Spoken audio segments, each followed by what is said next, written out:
السلام عليكم ورحمة الله وبركاته. أهلا بيكم معايا في فيديو جديد من وي. فيديو النهاردة إن شاء الله هشرح فيه معاكم باترون لعمل ستارة كروشيه ليسيه زي ما احنا شايفينها بوحدة بسيطة جدا على شكل القلوب. ده الباترون بتاعنا. طبعا هي الستارة زي ما احنا شايفين لو ناخد بالنا فيها المفروض يكون فيها 2 باترون، إلا إن الباترون المتواجد اللي أنا طبعا لقيته فيه وحدة واحدة بس. أنا عملت لكم الوحدتين، يعني عملت الوحدة الموجودة عندي هنا في الباترون وكمان رسمت لكم الوحدة التانية. الوحدتين مكونين عندي من إيه؟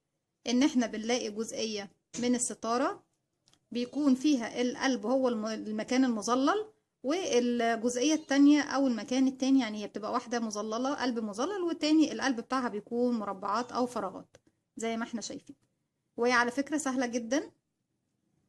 زي ما احنا شايفين الباترون بتاعنا بيعتمد على غرزتين بس. ايه هما الغرزتين؟ غرزة السلسلة وغرزة العمود بلفة، مفيش اكتر من كده. كل بس الحكاية ان احنا بس ايه بنشوف ايه الطريقة اللي احنا بنقدر نشتغل بيها الوحدة بتاعتنا، وازاي نقدر نكون منها ستارة زي ما احنا شايفين بالشكل ده. الوحدة بتاعتنا بتكون مكونة من 31 سلسلة. يعني انت لو هتشتغلي ستارة متر مثلا انت دلوقتي، او مثلا نقول ستارة نص متر، انا الوحدة بتاعتي مثلا وليكن ان هي مثلا بتمثل 25 سنتي. طبعا ده هنحدده بعد ما نخلص الوحدة بتاعتنا ونشوف هي قد ايه دلوقتي، وعلى حسب طبعا حجم الابرة وسمك الخيط اللي بتشتغلي بيه. بس فرضا احنا بنقول فرضيا لو الوحدة بتاعتي الوحدة اللي هي زي كده 31 سلسلة بتمثلي مثلا 25 سنتي، وانا عايزه اشتغل ستاره 50 سنتي يعني نص متر، يبقى هشتغل مقاس وحدتين. يعني بدل ما هعمل 31 سنتي هعمل 62 سنتي. لو انا مثلا عاوزه اشتغل وحده ستاره عباره عن متر او مساحتها متر، بدل ما هعمل 61 هعمل 122. يعني هنضاعف العدد على حسب المرات اللي احنا عايزينها. احنا مثلا عايزين 4 مرات من الباترون دوت، يعني هجمع 31 4 مرات. على الاساس دوت بقى انت هتقدري تحددي الستاره بتاعتك اللي انت محتاجاها تبدايها بكام سلسله. وعدد السلاسل طبعا في البدايه عرض الستاره كله بتشتغليه مع بعضه، يعني ما بنشتغلش وحدات ونجمعها، لا عرض الستاره كله بنشتغله مع بعض. انا بس بشرح الوحده الواحده زي ما احنا شايفينها علشان نشوف الباترون بتاعنا ازاي شكلناه وكوناه بالطريقه دي. طيب انا الوحده بتاعتي زي ما شفنا الستاره هو حاطط لي الباترون ده اللي هي طبعا عباره عن سلاسل وعمود بلفه. هي بردك الوحدة التانية، بس وحدة زي ما قلنا الأعمدة اللي في النص دي القلب بتاعي كله مظلل، يعني كله أعمدة ما فيهوش فراغات. والوحدة التانية هنلاقي القلب بتاعنا هو اللي عبارة عن فراغات، والوحدة نفسها هي اللي مظللة. وهي على فكرة الباترون ده عكس الباترون ده.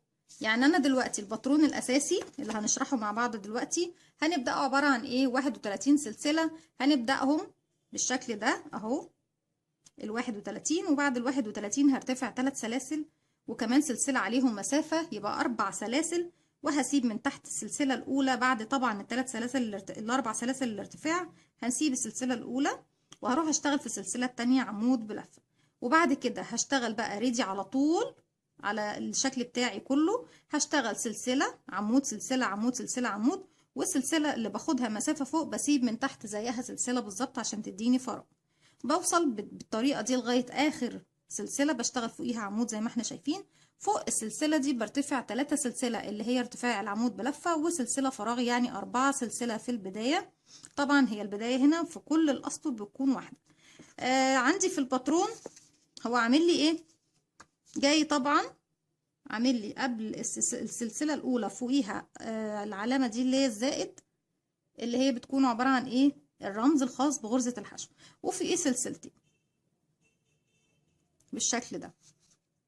احنا طبعا لو حسبناها هنلاقي ان غرزة الحشو انت مش هترتفعي طبعا. انت عشان ترتفعي سلسلة وتشتغلي غرزة حشو فوق العمود، طب ما انت كده كده هتشتغلي ريدي عمود بلفة، فهو الرمز يقصد ان هو بيرتفع 3 سلسلة، عمل منهم شكل الحشو دوت، يعني معناها بردك سلسلة. ليه؟ لان ارتفاع غرزة الحشو بيكون سلسلة.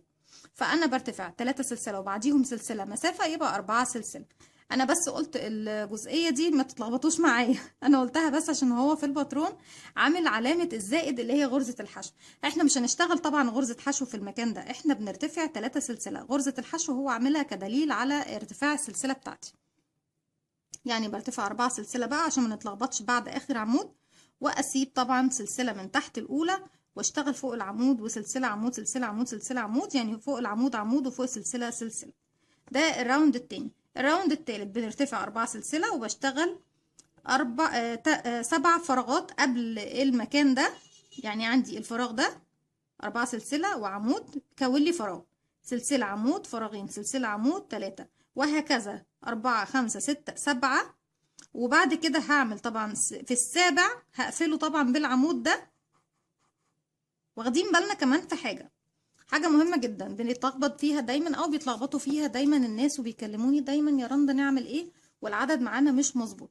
انا فاهمة العدد ليه معاكم مش مظبوط، هشرحها لكم كده على طول بطريقة سهلة. انا عندي دلوقتي المربع الواحد او الفراغ الواحد بيكون مكون من ايه؟ عمود، سلسلة، عمود. يعني انا عندي دلوقتي اهو لو هنرسم قلب، ده كده عمود وسلسلة وعمود. انا كده كونت مربع او فراغ، سوري فراغ، ده كده فراغ. علشان اعمل قلب انا محتاجة اعمل ايه؟ فوق الفراغ ده كمان هعمل فراغ. ده بالنسبة طبعا انا لو بشغل الباترون ده. هعمل لكم دلوقتي الباترون بتاعنا الاساسي كده: عمود سلسلة عمود. محتاجة عشان ازود طبعا رسمة القلب اعمل فراغ قبله وفراغ بعد، يعني يبقى الفراغ دوت اهو فراغ، السطر التاني هعمل فراغ قبله وفراغ بعده. طب عشان اعمل فراغ قبله، هل انا عندي هنا عمود هشتغل عمود تاني؟ لا، العمود دوت هيكون مشترك ما بين الفراغ ده والفراغ اللي جنبه. هعمل بس ايه؟ عمود وسلسلة. يبقى انا كده كونت فراغين. يبقى العمود ده عندي ايه؟ عمود مشترك ما بين الاتنين. والعمود ده هل يا ترى مشترك؟ اه طبعا، طالما في فراغ بعده يبقى هو كمان عمود مشترك. فاهميني؟ اهو انا عندي دلوقتي الفراغ اللي في النص، عندي ده اول فراغ، ده تاني فراغ، ده تالت فراغ. اول فراغ نشطب حتى كمان اهو الفراغين التانيين. عندي اول فراغ ادي عمود سلسلة عمود اهو. انا عايزه اعمل فراغ تاني. طب ما انا بدأت كده كده خلاص ريدي، بدأت اول عمود فيه، يبقى هعمل بعديه سلسلة وعمود، وهكذا. طبعا الفراغ اللي بعده ده هيكون مشترك مع يعني مع هنا ومع هنا. فهمتوني؟ انا لو بشرحها طبعا بطريقة ايه؟ الباترون الاساسي. يبقى عندي الاولاني 3 عمود، 1 2 3. طيب انا عايزه اعمل قبل منه كمان نملى فراغين. المفروض طبعا ان انا هملى ده، ادي 1 2 3. وعايزه كمان ايه؟ اعمل قبله املى فراغ وبعده فراغ. يبقى هعمل هنا عمودين. طب ليه ما عملتيش 3؟ ليه؟ التالت بتاعي اهو كده كده معمول، والتالت بتاعي هنا هعمل كمان بعد منه 2. فهمتوني؟ يعني انا لما هعمل السطر التاني هملى 3 فراغات، انا كده مليت 3 فراغات. في ناس يقولوا لي لا، طب ما ال3 فراغات طالما الفراغ الواحد 3 عمود بلفه يبقى ال3 فراغات 9. لا يا جماعه مش 9، لسبب واحد بس. السبب ده هو ايه؟ وده الاهم عندنا طبعا، ان عندي في اعمده بتكون مشتركه مع الفراغ اللي قبل او الفراغ اللي بعد. فانا عندي 3 فراغات هيكونوا طبعا لما بنيجي نحشيهم او نملاهم بيكونوا 7 عمود بلفه، او طبعا 7 غرز حسب ما انت بتشتغلي. مش شرط ان انا بقول تشتغلي الباترون دوت بغرزة عمود بلفة، او زي ما هو مكتوب طبعا بغرزة عمود بلفة يبقى تشتغلي بغرزة عمود بلفة. لا، ممكن تشتغليه بنص عمود، ممكن تشتغليه بغرزة عمود، ممكن تشتغليه بعمود بلفتين، عمود 3 لفات، اقصر زي ما انت حابه. يبقى احنا فهمنا دلوقتي الجزئية دي، ان انا عندي عدد الاعمدة بتتحسب على اساس ايه؟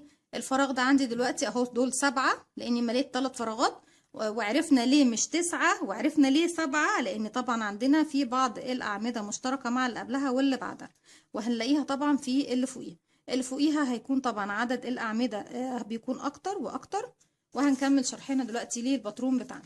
طيب الباترون بتاعنا عبارة عن ايه؟ عبارة عن 31 سلسلة زي ما اتفقنا.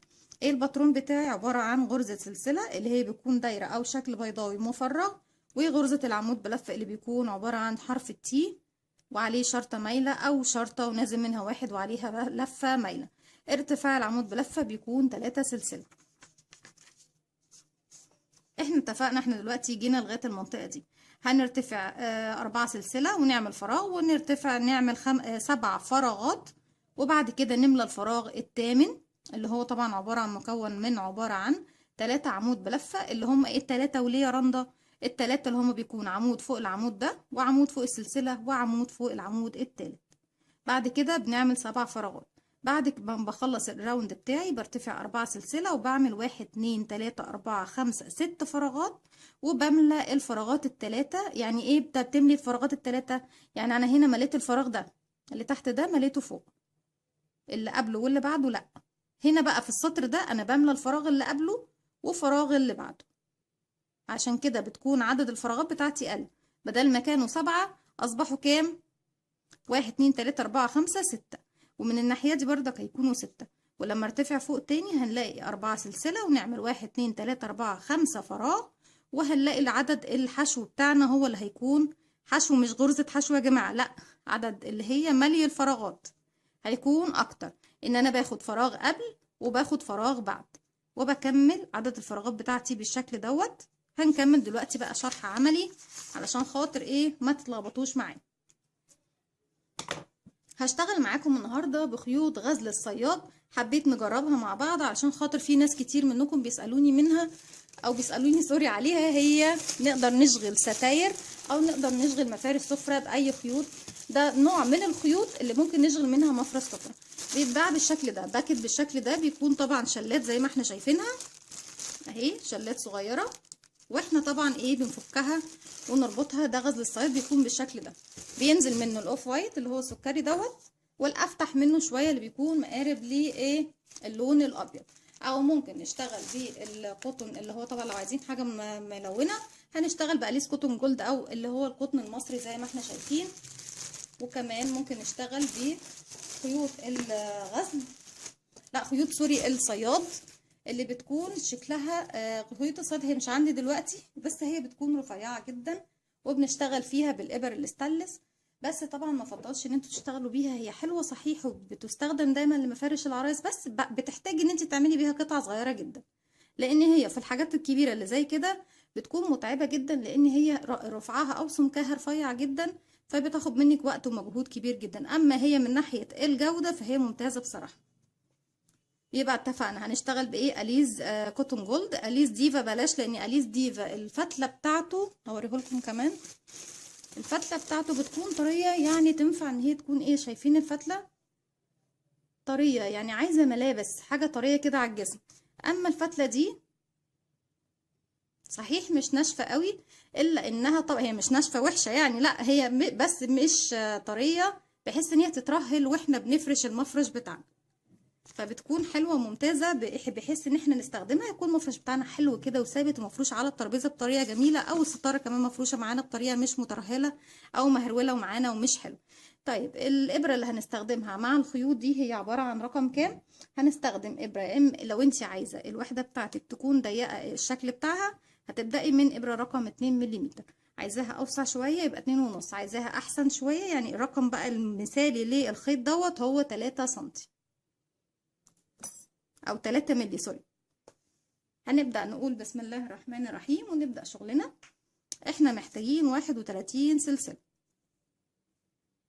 هسيب مسافة من الخيط والف الخيط بتاعي على الهوا كده بالشكل ده حلقة، بقفل حرف الفي، مش حرف الفي، بنقفل زي علامة الاكس، وبيجي نشتغل برقم 3 تكون اوسع شوية. بدخل في الحلقة دي. طب عرفتي ازاي يا رندا ان رقم 3 ينفع لسمك الخيط ده؟ عندي هنا تجويف في الابرة، بدخل بجيب الخيط بتاعي بقفله بالشكل ده، وبدخل بالابره بتاعتي وبدخله في التجويف ده. الخيط بتاعي ملى التجويف في نفس الوقت مش خارج بره التجويف، وفي نفس الوقت مش داخل جوه ومش باين معايا، لا يعني على قد التجويف بالظبط. شايفينه اهو. انا معايا هنا ابره ستانلس اصغر خالص طبعا، لو جينا نجربها هنلاقيها عامله ايه.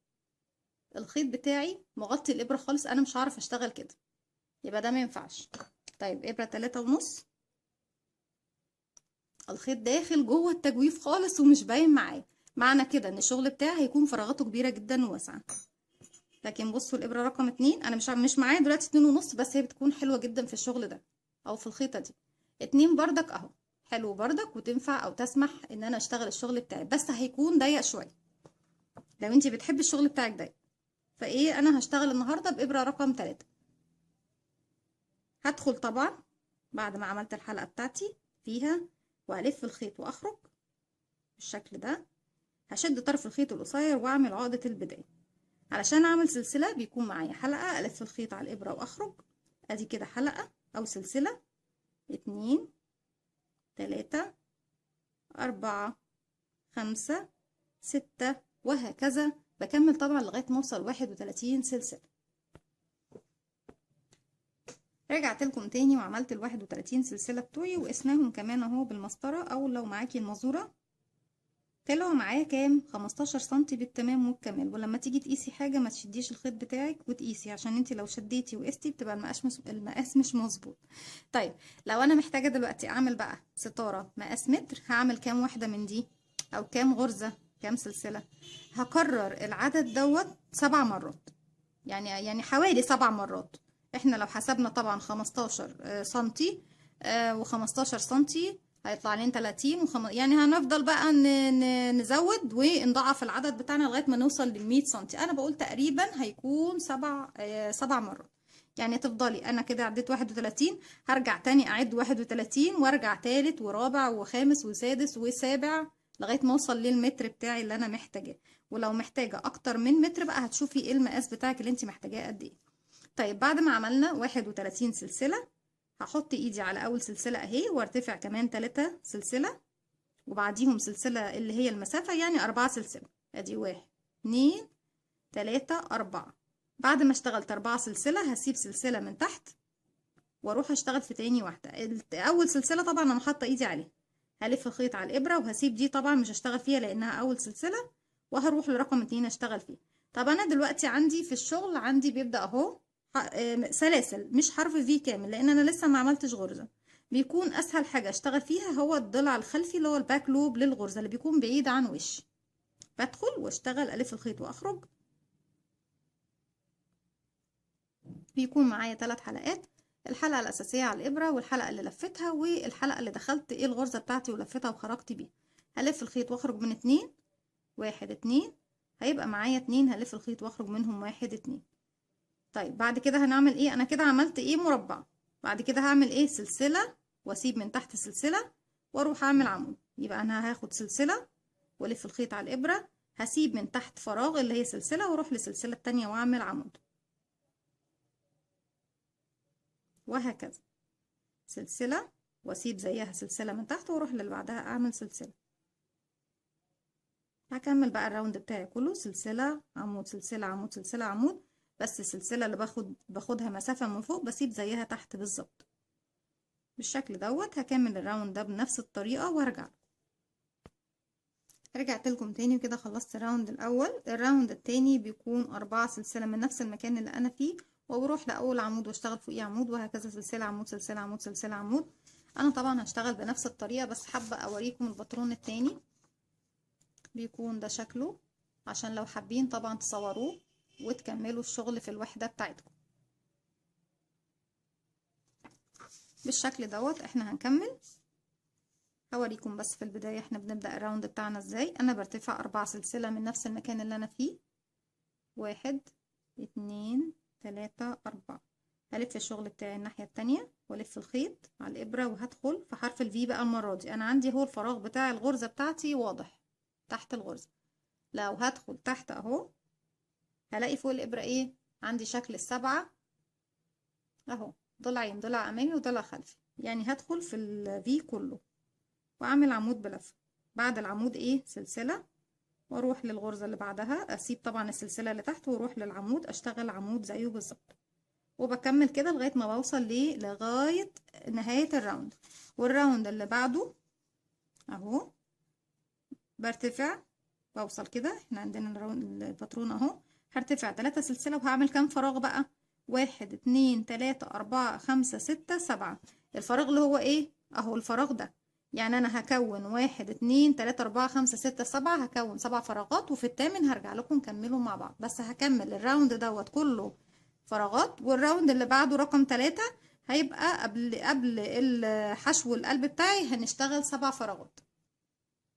رجعت لكم تاني واشتغلت السطر التاني كله فراغات، والسطر التالت زي ما اتفقنا ارتفعت 4 سلسلة وبدأت اشتغل فوق كل عمود بعمود وبعديه سلسلة عمود سلسلة لغاية ما كونت 6 فراغات. المفروض ان احنا عايزين 7 فراغات، حبيت ان احنا بس نكمل الفراغ رقم 7 مع بعض. انا طبعا بعد كل عمود برتفع سلسلة والف الخيط على الابرة واروح اشتغل فوق العمود عمود. ده طبعا الفراغ السابع. انا كده اشتغلت العمود بتاعه. طيب العمود بتاعه دوت زي ما اتفقنا هيكون مشترك ما بين الجزء ده الفراغ ده اهو، العمود ده تبع الفراغ ده صح. دلوقتي انا لما اروح املى الفراغ ده، لو ناخد بالنا انا كده خلاص اشتغلت. المفروض ان الفراغ ده بيكون مكون من العمود ده والسلسلة والعمود. علشان املاه اديني اشتغلت فوق ايه العمود الاول، اشتغلته تبع ايه، تبع طبعا الغرزة دي. فاذا العمود ده مشترك ما بين الفراغ دوت والجزئية دي، او الجزء ده والجزء ده. فوق السلسلة هشتغل عمود، فوق العمود هشتغل عمود. اذا انا ايه، مليت الفراغ ده كله. مليته ازاي؟ مليته طبعا ان انا بدل ما بشتغل عمود سلسلة عمود، انا اشتغلت فوق السلسلة بدل سلسلة اشتغلت بدلها عمود بلف. طيب بعد كده هشتغل 7 فراغات، سلسلة عمود سلسلة عمود سلسلة عمود، لغاية ما اوصل طبعا لبداية الراوند بتاعي او نهاية الراوند بتاعي. وبعد كده برتفع للراوند اللي بعده. الراوند اللي بعده هو. بس قبل ما اختم معاكم انا عايزة اوريكم اخر غرزة بنشتغلها ازاي. انا طبعا هعتبر نفسي تعديت المكان ده كله. بعد ما بشتغل السلسلة هعتبر ان انا في موجودة هنا. انا لما باجي ببقى شغالة هنا اهو، برتفع العمود بتاعي. هاجي العمود، بشغل العمود وبعديه سلسلة. علشان اشغل العمود اللي بعده هشتغل فين، هفوت سلسلة واروح للفراغ ده اشتغل العمود بتاعي اهو. هكمل بقى انا السطر دوت، والسطر اللي بعده هرتفع 4 سلسلة وعمود سلسلة عمود سلسلة عمود. هكون 1 2 3 4 5 6 فراغات. وبعد كده هرجع لكم. رجعت لكم تاني وكده كونت 5 فراغات، وفي الفراغ السادس اهو هشتغله. وقبل كل فراغ طبعا بشتغل سلسلة مسافة. طيب في القلب بتاعي هنا بنعمل ايه، بملى. يعني انا دلوقتي مليت هنا، هملى كمان فوق الفراغ اللي قبله والفراغ اللي بعده. يعني هاخد المكان ده والمكان ده وهظلله كله بغرزة العمود بلفة. طيب انا دلوقتي اشتغلت ايه، الفراغ السادس اللي هو يعتبر اهو. انا بداية الفراغ ده المفروض ان انا بملى ده فوق اهو، شغلت بدايته. وهشغل فوق سلسلة عمود، والعمود اللي بعده عمود، والعمود اللي بعده عمود،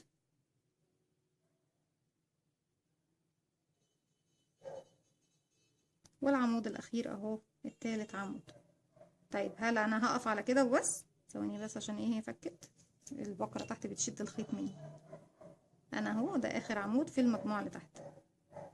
طب المفروض ان انا هملى فراغ قبله اهو، هملى الفراغ اللي قبله ده وهملى الفراغ اللي بعده. طب اللي بعده انا اشتغلت فيه عمود واحد بس، يبقى فاضل لي ايه، فاضل لي مكان السلسلة هشتغله عمود، ومكان العمود هشتغله عمود. يبقى انا ايه، ظللت ايه، ظللت اهو 3 فراغات بكام عمود في الفراغات، 1 2 3 4 5 6 7. بعد كده سلسلة ونفوت السلسلة ونروح للعمود نشتغل عمود، وهكذا طبعا سلسلة عمود سلسلة عمود سلسلة عمود لغاية ما اوصل لنهاية الراوند.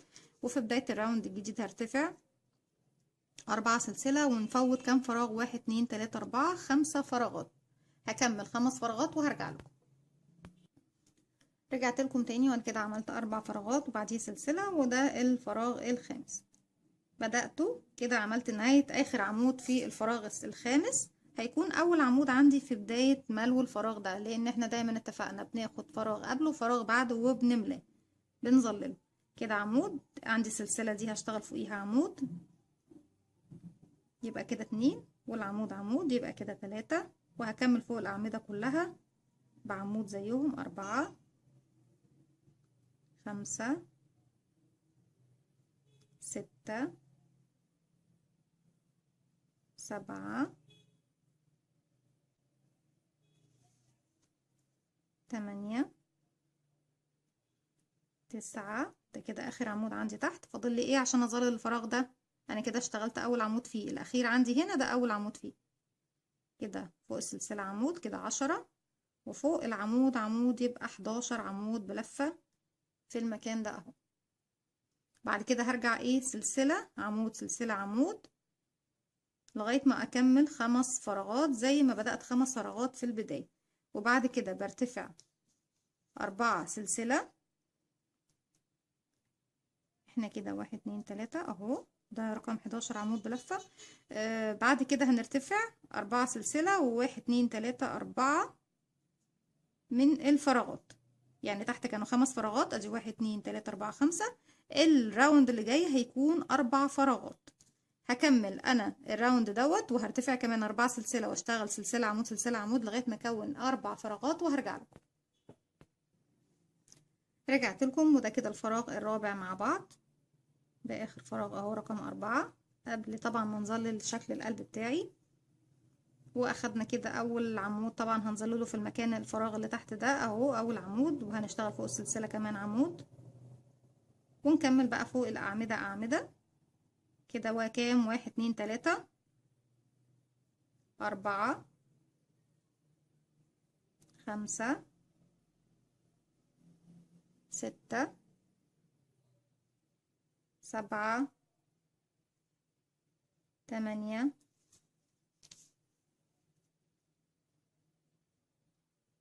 9 10 11 12 13 وهكمل السلسلة اللي جاية 14 والعمود اللي بعده عشان نكمل الفراغ ده كمان يبقى 15 عمود بالشكل ده اهو. ظللت فراغ قبل اهو، الفراغ اللي تحت ده مليته فوق يبقى فراغ قبله فراغ بعد. وهكمل طبعا 3 فراغ كام فراغ 4 فراغات جايين، وهرتفع 4 سلسلة. والراوند اللي بعده الفراغات بتاعتي هيكون عددها كام؟ هيكون عددها 3. ادي 1 2 3 واشتغل طبعا فوق الفراغ اللي تحت دوت. هشتغل طبعا احنا قلنا ان العمود دوت بيكون تكملة الفراغ ده، ونشتغل فوق سلسلة عمود وبعد كده فوق الأعمدة أعمدة لغاية ما اوصل للمكان ده. هنلاقي ايه؟ سلسلة هشتغل فوقيها عمود، والعمود هشتغل فوقيه عمود، وبعديهم 3 فراغات. هكمل الراوند ده اللي هو اللي جاي طبعا بالشكل اللي انا شرحته، وكمان فوقيه كام سطر بنفس الطريقة. يعني مفيش خلاص بقى تغيير، هشتغل السطر اللي جاي والسطر و3 سطور بعديه بنفس العدد، 3 فراغات وأعمدة و3 فراغات. هكمل الشكل بتاعي لغاية ما اوصل للراوند اللي بعدهم وهرجع لكم. رجعت لكم تاني وكده انا خلصت السطر اللي اتفقنا عليه والثلاث سطور اللي بعده اهو. يبقى 4 سطور بنفس العدد، ان احنا بنعمل 3 فراغات و19 عمود بلفة و3 فراغات لمسافة 4 سطور متتالية. طيب بعد كده هنعمل ايه؟ هنرتفع 1 2 3 4 الف الشغل بتاعي الناحية التانية واعمل 3 فراغات كده، 1 وسلسلة وعمود كده، 2 وسلسلة وعمود كده، 3 كده 3 فراغات. وطبعا العمود ده زي ما اتفقنا بيكون مشترك ما بين الجانب ده والجانب ده. بعد كده هشتغل ايه؟ كام؟ هنا عندي فراغ في النص اهو، 9 عمود بلفة. دي 1 2 3 4 5 6 7 8 9. انا اشتغلت منهم واحد ريدي اللي هو طبعا نهاية الفراغ ده، يبقى كده 2 3 4 5 6 7 8 9. طيب بعد ال9 عمود بلفة هاخد سلسلة وهسيب من تحت العمود ده وهروح للي بعده اشتغل عمود. بكده انا كونت ايه؟ كونت فراغ في النص عشان اعمل شكل القلب بتاعي زي الباترون بالظبط. برجع تاني اشتغل 9 عمود بلفة و3 فراغات. فوق هنعمل ايه؟ هنعمل 4 سلسلة ونرتفع 1 2 3 4 فراغات. هشتغل 4 فراغات، يعني هكمل الراوند دوت بنفس الطريقة كمان 9 عمود بلفة و3 فراغات، وهرجع لكم عشان ما تتلخبطوش معايا. رجعت لكم تاني وخلصت الراوند بتاعي اهو، والفراغ بتاعنا في النص زي ما احنا شايفينه اهو عمل لي شكل القلب. لسه كمان هنكمل بقية شكل القلب بتاعنا بطريقة جميلة. هرتفع 4 سلسلة 1 2 3 4 والف الخيط بتاعي والشغل بتاعي. اتفقنا هيكون عدد الفراغات كام؟ تحت 3. هزود فراغ فوق يبقى هيبقوا 4. طب ازاي يا رندا؟ هنشوف دلوقتي. بعد ما عملت 4 سلسلة هروح لأول عمود واشتغل عمود. يبقى كده عندي كونت ايه؟ فراغ، سلسلة وفوق العمود عمود يبقى كده 2 فراغ، سلسلة، واروح فوق العمود اشتغل عمود. كده تالت فراغ، سلسلة، وهسيب من تحت عمود واروح للي بعده اشتغل عمود. يبقى انا كده عملت كام فراغ؟ 4. طيب عدد الأعمدة بقى اللي هشتغلها بعد الفراغ الرابع كام؟ 1 2 3 4 5 عمود بلفة. بعد ال5 عمود بلفة هيكون عندي 1 فراغ، 2 فراغ، 3 فراغ. تعالوا بقى نشوف هنعملهم ازاي. طيب دلوقتي انا اشتغلت، عايزين 5 عمود بلفة. اتفقنا ان احنا كده اشتغلنا منهم 1. انا طبعا ما اشتغلتش 1 وقلت ده انا بداية ال5، لا، ما هو نهاية الفراغ ده هيكون بداية ال5 معايا. كده 2 3 4 5. كده اشتغلنا كام؟ 5 عمود بلفة، سلسلة، ومفوت من تحت عمود، واروح اشتغل فوق العمود اللي بعده عمود. يبقى كده انا عملت فراغ، عايزة اعمل فراغ اللي بعده، يبقى سلسلة وافوت من تحت ايه السلسلة، هي كده كده فراغ، يبقى افوت السلسلة واروح فوق العمود اشتغل عمود.